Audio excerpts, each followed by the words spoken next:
Olá, bom dia. Agradeço a todos aí que estão nos assistindo e nos ouvindo no canal do Criador. Hoje, eu aqui representando a Zoetis, meu nome é Everton Carvalho, sou gerente técnico da linha de terminação e performance e tenho um convidado muito especial comigo aqui hoje, que é o professor Welber Zanetti Lopes. O Welber está lá em Goiânia, ele fala muito, estuda, um pesquisador que tem muito conhecimento na área aí de bezerros, de parasitoses e verminoses, e pensando principalmente nessa fase que nós estamos hoje do ciclo pecuário, com a cria em alta, bezerro muito valorizado, é um assunto muito pertinente agora, uma época onde os bezerros estão nascendo, a vacada aí jogando literalmente o bezerro no chão, e também uma coisa que vem, ainda bem que veio mais cedo esse ano, que são as chuvas. Então, um desafio ambiental muito importante nessa época agora de início das chuvas, tanto para a questão do pasto, quanto para desafio dos animais em questão de parasitoses. Então, essa bezerrada que está nascendo agora,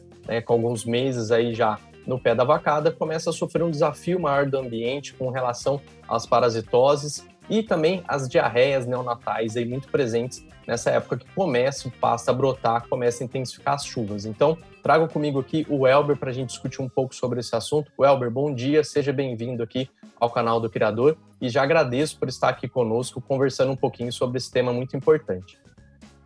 Olá, Everton, bom dia para você, a todos que nos assistem. Eu que agradeço a oportunidade aí de poder estar participando aí, trocando informação aí com vocês, tá? Ótimo, Welber. Então vamos lá, pode falar um pouquinho para a gente o que representa essa chegada das chuvas, esse aumento desse desafio no ambiente, o que isso impacta aí, principalmente pensando no sistema de cria, nessa bezerrada que está jovem aí junto com a vacada. Everton, do ponto de vista parasitário, a gente tem um dos maiores gargalos na fase de cria, que seria os agentes causadores de diarreia, né? Então, assim, nós temos vários agentes causadores de diarreia e isso impacta diretamente na questão da mortalidade nos bezerros, com certeza, tá? Mas, sem sombra de dúvida, puxando mais a sardinha para o meu lado, a gente destaca aqui dois agentes, um que é a hemeriose e outro que também seria concomitante à hemeriose, que seria a verminose, mas com certeza os dois aí representam muita importância, impactam no ponto de vista sanitário e dependendo da situação, no caso da hemeriose, em caso de surtos, você pode ter mortalidade elevada ainda em função desse agente aí. Entendi. Welber, e com a intensidade agora, aumento das chuvas, isso aumenta ainda mais o desafio no ambiente? Então, a gente sabe que tem a questão da umidade no ambiente, formação de, algumas fazendas ainda têm poças de água, represas, começam a encher. Isso impacta nessa disseminação desses agentes nas fazendas?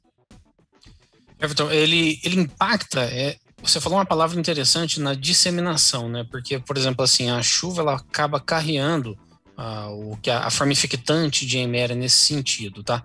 Então, sim, a chuva tem importância, só que em algumas fazendas que fazem estação de monta um pouco mais antecipada e que começa a nascer bezerro a partir de agosto, a gente também pode ter problema de hemeriose, tá?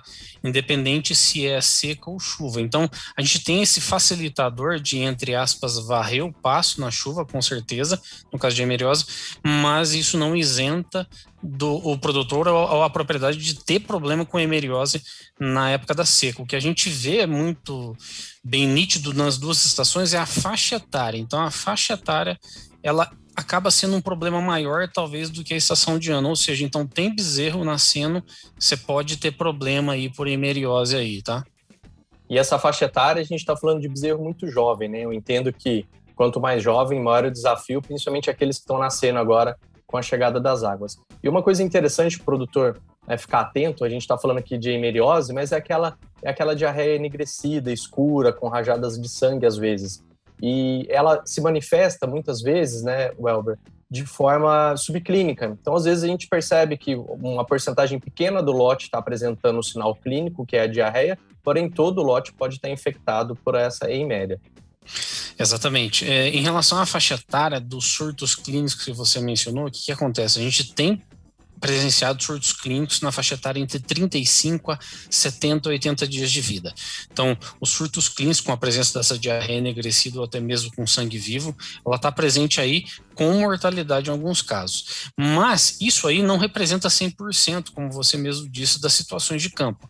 A gente vê em termos de propriedades que em torno de 90% delas está presente que a gente chama da hemeriose subclínica, onde você realmente tem animais infectados que podem estar, digamos assim, não desempenhando todo o seu papel produtivo, ou seja, sendo acometido pela heméria e, de fato, não sendo visível a olho nu aos olhos do produtor aí. E é o que eu costumo dizer, que talvez em algumas situações o prejuízo acaba sendo até maior, porque eu sempre digo que o que os olhos do produtor não vê, o bolso dele não sente, né? Então ele não toma medidas para tentar prevenir, e aí talvez aonde se perde mais dinheiro.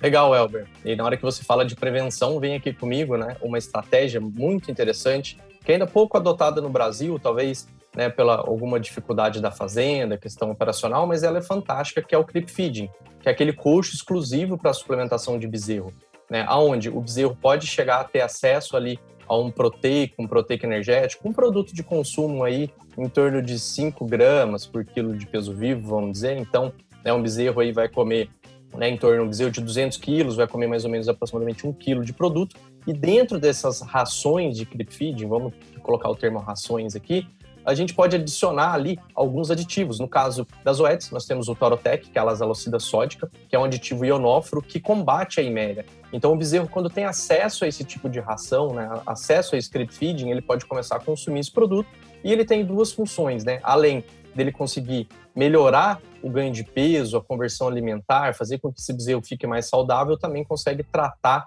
e prevenir essa hemeriose.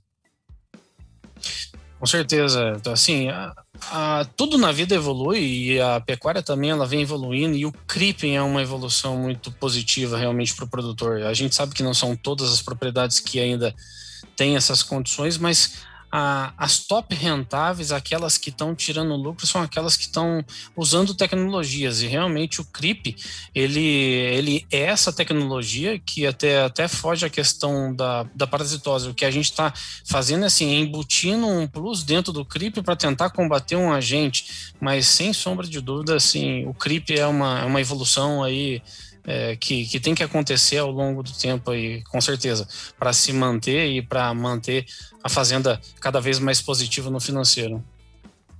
Legal, Elber. E na sua experiência, nos dados que você tem de pesquisa, né, você está aí na universidade ligado diretamente à tecnologia, à inovação, e também em contato com vários clientes, com várias fazendas, o que você vê na prática, né, de ganho com relação ao creep feeding? Vale a pena? O produtor pode usar essa estratégia, né, pensando principalmente aí na questão sanitária e controle da hemeriose?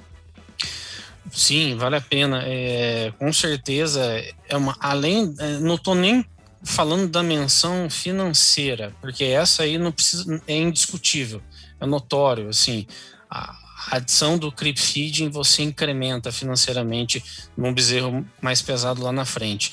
E o que a gente está tentando, do ponto de vista parasitológico, é surfar nessa onda aí, que você tentar embutir um produto que, digamos assim, seja fornecido junto com esse creep, que você consiga manter níveis baixos de infecção no rebanho, tá? Com certeza. E quando a gente menciona isso, é muito mais interessante quando a gente, obviamente, nessa categoria do creep, quando você pensa em utilizar um produto, poxa, que se você tem um produto que atua contra a eméria e ele atua como de forma aditiva, caramba, assim, é um fator a mais ainda, pensando na positividade ou pensando na produtividade do rebanho, com certeza. Hein? Isso, e eu estou me recordando aqui de um estudo que a gente fez há algum tempo atrás, onde nós adicionamos aí os bezerros comendo creep feed com ou sem Taurotec, né? E nos tratamentos que foram adicionados Taurotec, a gente teve uma eficácia de 96% média de eliminação das eimérias, e a gente forneceu creep feeding para esses bezerros até 60 dias pós a desmama, e a gente viu uma diferença lá no final desse estudo de 7 quilos a mais. Aí pensando, né, no valor do bezerro, em muitas praças aí chegou a 13 até 15 reais este ano, é um valor considerável a mais quando a gente dá um aditivo junto com o creep feeding para esse bezerro, né? Então, o que eu gostaria de perguntar para você é se os dados que você tem visto são esses mesmo, você, né, com as suas pesquisas aí, tem visto esses resultados, e o que mais você recomenda, né, pensando na questão financeira, se você vê alguma ação maior que esse cliente possa fazer? Exato. Assim, a gente acaba fazendo vários estudos e acaba esquecendo os detalhes. Eu até fui ler esse nosso trabalho que a gente acabou fazendo aí, e foi interessante que, assim, teve uma correlação muito positiva, assim, de ganho de peso com o tempo de fornecimento da Lasalocida, né, que a gente fez no estudo. Então, assim, a média foi 7,2. Na média, os bezerros ganharam 7,2. Só que assim, conforme o bezerro recebia mais tempo, a gente conseguiu ver isso no trabalho, ele ganhava mais. Então, bezerros que receberam por até 6 meses Lasalocida, no estudo, eles ganharam em média 13,4 quilos a mais, tá? Até 60 dias pós-desmame. Então, ou seja assim, o diferencial está diretamente relacionado ao tempo de exposição ao produto aí nesse caso, e ele acabou gerando essa eficácia que você mencionou aí. Realmente, assim, do ponto de vista técnico, com certeza, se você tem essa opção de, nessa faixa etária, ter um produto que ele atue contra a ML e seja um aditivo, caramba, não tem o que pensar, você tem que incrementar mesmo para conseguir realmente ter mais ganho produtivo. Óbvio que tem algumas fazendas, se tiver algum problema antes desse período de fornecimento de creep feed, ele tem que acabar intervindo especificamente naquele momento ali contra a eméria também, porque é importante mencionar que o bezerro, ele começa a ter uma ingestão voluntária um pouco mais depois de 2 meses e meio de idade ali, né? Então, se tiver algum problema anterior a esse, do ponto de vista técnico, tem que ser feita uma estratégia específica ali, tá? Mas, tirando isso, realmente tem que usar para quem pensa em estar entre os top rentáveis.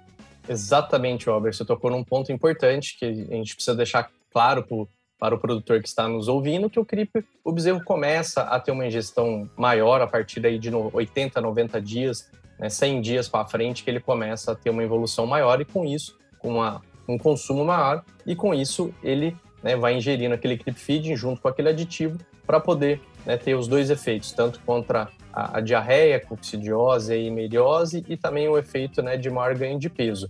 E interessante, né, você comentar que se a diarreia acontece nos primeiros dias, tem alguns fármacos, alguns produtos no mercado que a gente pode, né, recomendar e intervir aí no começo para evitar essa meiose. Mas eu estava até lendo esses dias um estudo muito importante feito lá em Lavras, né, um estudo que pegou vários trabalhos sobre creep feeding, mostrando que o melhor retorno, né, sobre o ganho de peso foi fornecendo uma dose aí para esse bezerro, né? Uma dose de creep feeding ao redor disso que eu comentei, que foi 5 gramas por quilo de peso vivo.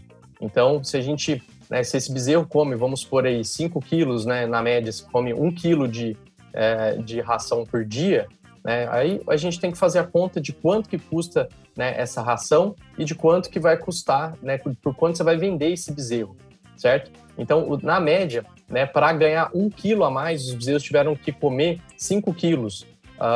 5 quilos de ração creep feeding para converter em 1 quilo. Então, uma conta bem básica. Hoje, se custa R$2 o quilo da sua ração de creep feeding, vai custar R$10. Se você vende seu bezerro a 13, você vai ter um incremento aí, né, de R$3 por cada quilo adicional que esse bezerro vai produzir. E acho que você fez algumas contas aí bem parecidas com isso, não, Elber? O que traz de rentabilidade? Eu fiz sim. Em relação ao tempo de fornecimento, né? Então, pelos dados do estudo, são dados do estudo que nós conduzimos, assim, os bezerros que consomem de 4 a 5 meses de Lasalocida, eles tiveram um retorno líquido de em torno de R$100, tá? E os bezerros que ingeriram por até 6 meses a Lasalocida tiveram um retorno líquido de aproximadamente R$160 por cabeça. É um retorno muito alto, né? Então, vale a pena o produtor pensar muito a respeito de fazer essa estratégia dentro da fazenda, né? Precisa dimensionar, planejar, mas com certeza o retorno econômico dela é muito bom. Além de cuidar da parte sanitária, também vai cuidar, né, da parte de ganho de peso desses animais. Então, para o produtor ficar ciente, rações de creep feeding estão disponíveis aí nas principais indústrias, né, no Brasil, tanto as regionais quanto as nacionais. Então, vá atrás do suporte técnico da indústria que te atende na parte de nutrição. Provavelmente eles têm uma ração de creep feeding e, com certeza, uma ração de creep feeding aí com o Taurotec, com Lasalocida sódica, para poder fazer esse aumento do ganho de peso, ajudar na conversão alimentar desse animal, ajudar na absorção melhor dos nutrientes e também na questão da hemeriose. Welber, a gente encaminha para o fim aqui do nosso bate-papo. Mais uma vez agradeço aí você trocar essa grande experiência que você tem nesse assunto com a gente, né, e que o produtor tenha absorvido aí os conhecimentos, essa troca aqui, né, esse bate-papo entre nós, e que possa conseguir fazer, né, adequar essas estratégias e implementar essa tecnologia dentro das fazendas. Eu que agradeço aí mais uma vez aí pelo convite e estou à disposição aí. E obrigado aí mais uma vez pela oportunidade e até outro dia, se Deus quiser. Beleza, Welber, obrigado. Nós que agradecemos e fica aí o abraço a todos os produtores que estão nos assistindo. Tenham aí um ótimo resto de dia e vamos lá fazer essa pecuária ser mais eficiente. Obrigado, abraço.